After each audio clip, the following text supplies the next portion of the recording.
Why do you think Richard Pryor is the greatest comedian of all time? I think there was,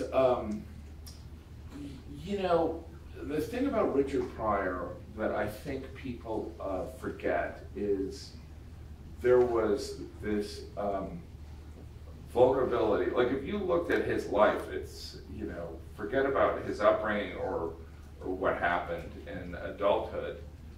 There were so many things that I think even by today's standards, you'd be like, we gotta, you know, we're done with him.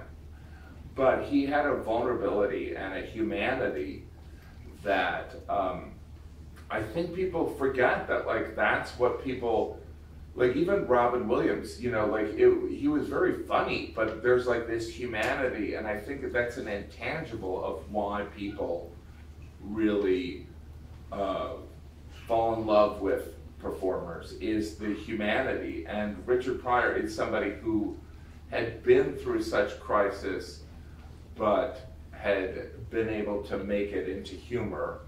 That, I mean, that's very rare. And it's like, I can't think of anyone that comes close. I mean, I think Dave Chappelle is probably the best living comedian, whether you agree with his last special or whatever.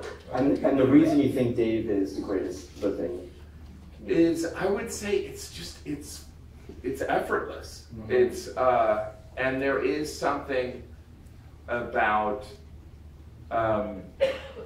you know, there's an intellect, but also a curiosity. But it's like, some people have the tools just in their bones, and I think Richard Pryor had it in his bones, and I think Chappelle has that.